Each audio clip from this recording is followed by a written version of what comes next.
Hello everyone, मैं doctor Premvati Yadav. आज का हमारा टॉपिक है मेलिलोटस अल्बा।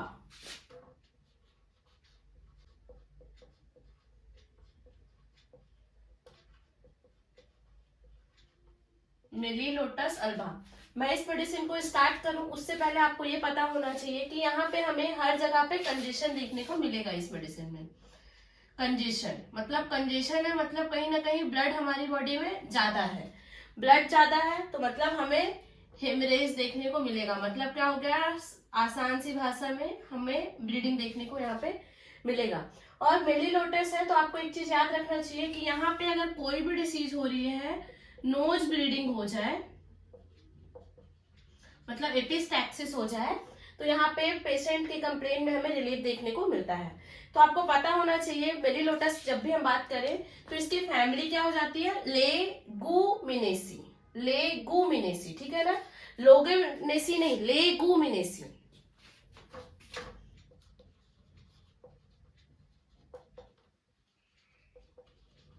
लेगुमिनेसी, लेगू। अब हम इसको याद कैसे कर सकते हैं, एक छोटा सा बच्चा है, छोटे बच्चों में आपने अधिकतर देखा होगा कि नोज ब्लीडिंग की टेंडेंसी हमें देखने को मिलती है। तो उस छोटे से बच्चे ने मुझे क्या बोल दिया, लेगू, मतलब गू ले ले, है ना। तो इसको आप ऐसे याद कर सकते हैं, मेलिलोटस एक छोटा बच्चा है जिसको नोज ब्लीड होता है, उसकी फैमिली लेगुमिनेसी है। और छोटा बच्चा हम सबके लिए क्या होता है, एक अच्छी चीज होती है, मतलब एक स्वीट क्लोवर हम बोल सकते हैं हमारे लिए। तो ये क्या हो गया, इसका कॉमन नेम स्वीट क्लोवर। बच्चों को देख के हमारा मूड कैसा भी हो, अच्छा ही हो जाता है। तो वैसे ही मेलिलोटस क्या हो गया, स्वीट क्लोवर है, इसकी फैमिली लेगुमिनेसी है।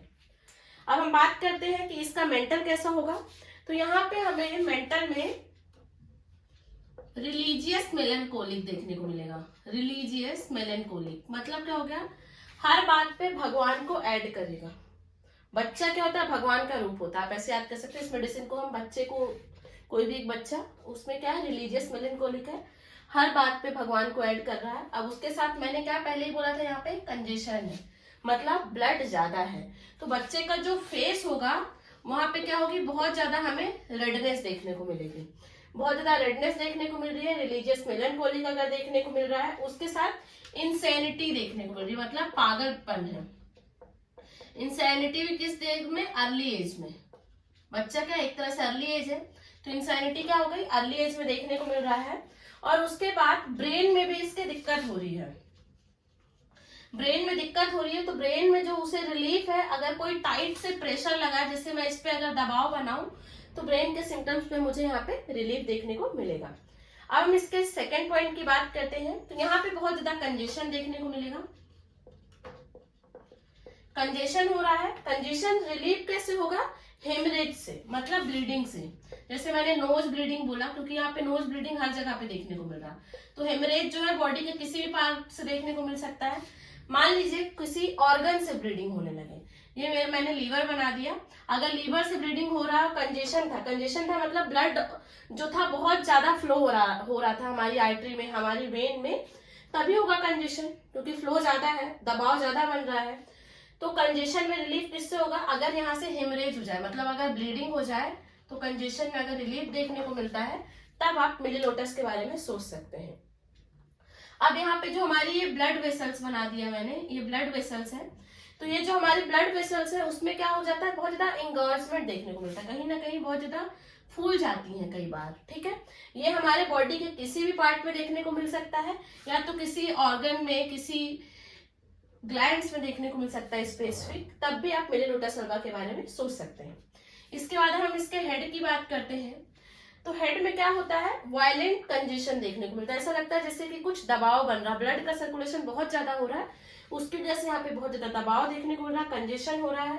उसके साथ पर्सन में नर्वस हेडेक है। अब जो हेडेक हो रहा था, बहुत ज्यादा कंजेस्टिव हेडेक, उसको आराम कैसे लग रहा है, एपिस्टेक्सिस से। जैसे मैंने स्टार्टिंग में ही बोला था कि इस मेडिसिन में बार बार नोज ब्लीड, हेमरेज और कंजेशन देखने को मिलेगा। तो हेड में क्या हुआ, कंजेशन हुआ, उसकी वजह से नर्वसनेस आई, नर्वस हेडेक हुआ, जो कि नाक से अगर खून बहे तो उसके हेडेक में रिलीफ देखने को मिलता है। ये इसका बहुत इंपॉर्टेंट पॉइंट है, इसको आप याद रखिएगा। नोज ब्लीड से अगर हेडेक में रिलीफ देखने को मिलता है, तो इसके अलावा हमारी और कौन कौन सी मेडिसिन हो सकती है, हमारी बूफो हो गई, फेरम फॉस हो गई, और मैक सल्फ।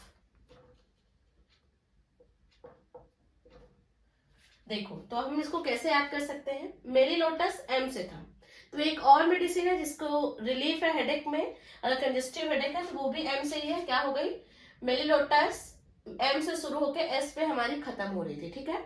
तो हम ऐसे याद रख सकते हैं मैक सल्फ, एम से शुरू, और एक और जो है वो एस से उसका सेकेंड वर्ड अगर शुरू हो रहा है तो मैक सल्फ।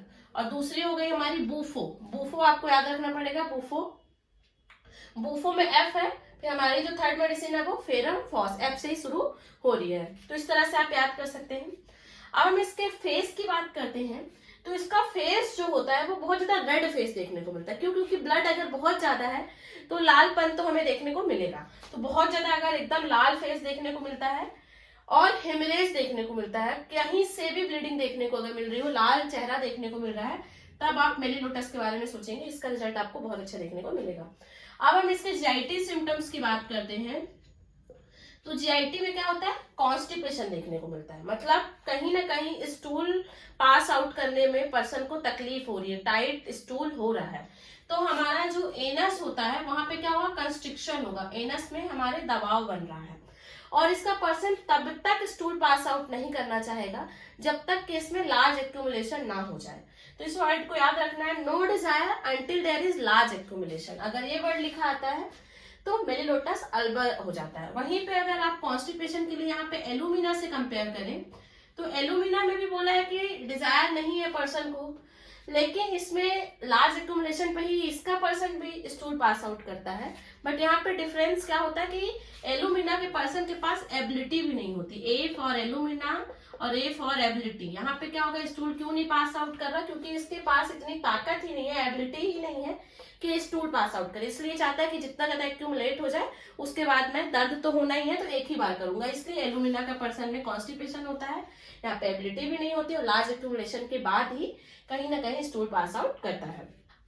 अब हम इसके नर्वस सिस्टम की बात करते हैं, तो यहाँ पे कन्वर्जेंस देखने को मिलते हैं, मतलब कहीं ना कहीं छोटा बच्चा था, उसको क्या हो रहा है, झटके आ रहे हैं, और ये झटके कब आ रहे हैं, जिस समय उसके दांत आ रहे हों, जिस समय उसके दांत आ रहे थे उस समय अगर बच्चे में झटके आ रहे हो, एपिलेप्सी हो जाए, मतलब मिर्गी की टेंडेंसी देखने को मिल रही हो, एक्लेम्शिया देखने को मिल रहा हो, और क्या हो गया, स्पाज्म आ रहे हो, तो मेलिलोटस अल्वा हमारी बहुत अच्छी एक्ट करती है। अब हम इसके एग्रावेशन की बात करते हैं कि मेलिलोटस का अगर बच्चा है तो इसके कंप्लेंट्स कब बढ़ेंगे, तो इसका एग्रावेशन जो होता है ना, जैसे अगर वेदर चेंज होता है तो इसके कहीं ना कहीं सिम्टम्स बढ़ जाते हैं, जैसे आपने देखा होगा छोटा बच्चा है तो जैसे ही मौसम बदलता है तो बच्चा कहीं ना कहीं बीमार हो जाता है, और अगर ये सारी टेंडेंसी मिल रही हो, specially congestion, haemorrhage, nose bleed, तो आप मेलिलोटस के बारे में सोच सकते हैं, इसका रिजल्ट आपको बहुत अच्छा देखने को मिलेगा।